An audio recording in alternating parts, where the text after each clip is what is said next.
In the last video, I talked about exam techniques for describe and explain questions. Today, I'm going to look at some slightly more complex command words and give you some strategies for how to approach them in exams.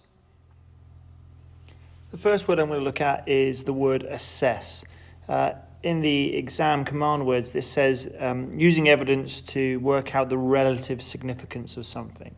So essentially what it's trying to get you to say is, what is the most important factor or thing that you're talking about?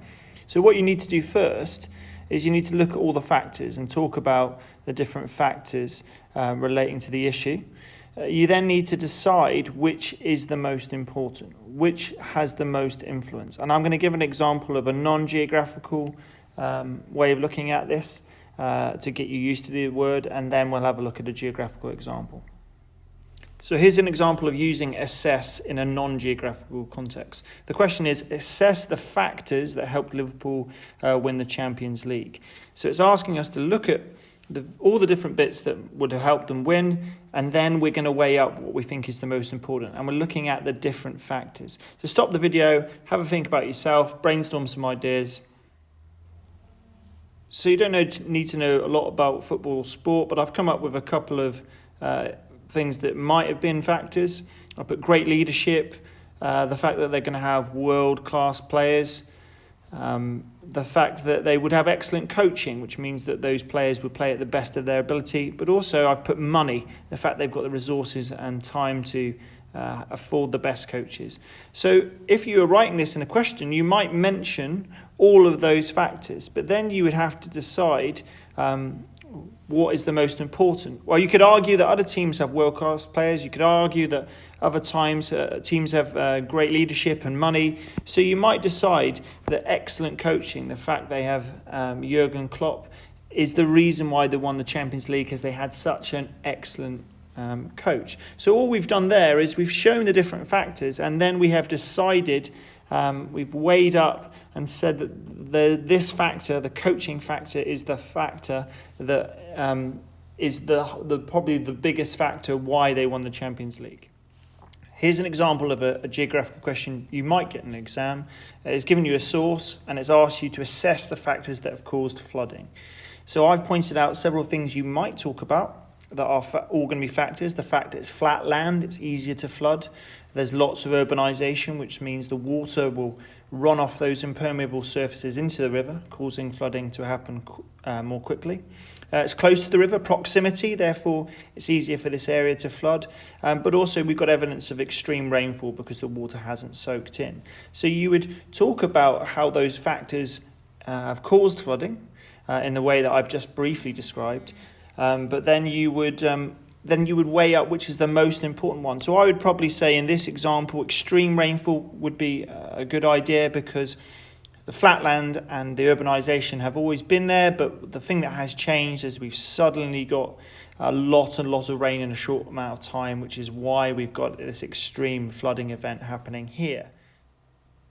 Once you've worked out the different factors and what you think is the most important, you need to structure it in a kind of clear way. This is one way you could do it. You could start off the question by saying, this factor, will cause flooding, and here's the evidence to show why. And I've given an example here saying that one factor will be the relief of the land, and that flat land will make it easier for an area to flood. So that's me making my point and kind of giving some evidence to back it up. But remember, this is an assessed question. So after a couple of points saying this is a factor, you then need to say what you think is the most important factor. So there has to be somewhere in your answer a line similar to this saying, however, the most important factor is blah, blah, blah, blah, blah, and then because, and as I said in this example, you might use extreme rainfall, but as long as you're able to justify what you think is the most important factor and why, and remember that's really important, you've got to put why that's the most important factor. That will give you a good mark. So the next command word to look at is discuss. This is where we are exploring an issue and we're looking at the strengths and weaknesses. And I've put two hands here Because when you think of a discuss question, and you can do this in exam, just draw two hands. You can think of it literally on one hand, you're talking about the strengths, and on the other hand, talking about weaknesses. And you can even use those words, saying on one hand, it's good for these reasons or has these strengths, and on the other hand, there are some flaws or there's some weaknesses because of these reasons. So draw two hands on your paper when you see a discuss question, just to remind you, you need to look on one side and on the other side, strengths and weaknesses. Here's an example of a discuss question you might get in an exam. Discuss the view that emergency response is the most effective way to manage an earthquake. Emergency response, most effective, and managing an earthquake. I would stop the video and see if you can work out what are the strengths of that argument and what are the weaknesses of that argument, and we'll have a look at kind of an example after that. So, as I said before, I'm using this two-hand method, and I've said on one hand, the emergency response is the most effective. Remember, I'm using those words from the question to answer the question. And I've said it's the most effective because it prevents deaths. And it prevents those deaths because it actually provides really important healthcare and often shelter and supplies to the most vulnerable people that are affected by an earthquake. So again, most effective, that's come from the question. I've used that. I've talked about what it's doing. It's preventing, and I've given some evidence to say it's providing healthcare for the most vulnerable people. To show the other side of the argument, I can use this hand method again. I'm saying, on the other hand, it's not the most effective. Again, getting those words from the question. And then I've given a reason. And I've said this is because it doesn't do anything to try and mitigate or reduce the impacts of the hazard before.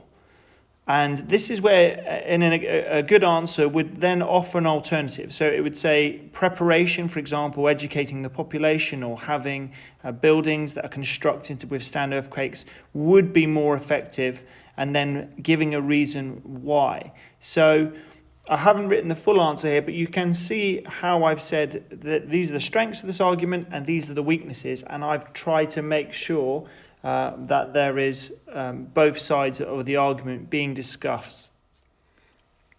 The last command we need to look at is evaluate. That's where we're having to judge how successful and valuable something is and make a conclusion. So whether it's an idea or whether it's a technique, we can look at it in terms of the strengths of that idea or technique. We can look at the in terms of weaknesses. But then we can also, to really truly evaluate, we can offer alternatives to saying these are the strengths and weaknesses of this idea, but then we could offer this as an alternative that might be better to make it more successful, more valuable. Here's a quick example of how we could evaluate. I'm asking you, how effective is this technique for measuring the gap? Again, we're looking at strengths, weaknesses, and potential alternatives. So one strength of this technique is that I've used a measuring tape, which means I have a reading in centimetres, which is giving me data.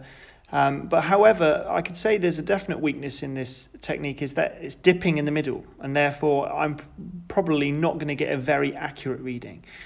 So that's my strength and weaknesses. If I want to improve this technique, give an alternative or an improvement, then I can say that, well, why don't I get two people to hold the tape and hold it tight, and therefore I'm more likely to get an accurate reading. That is a very, very basic evaluation, but we're looking at strengths, weaknesses, and alternatives.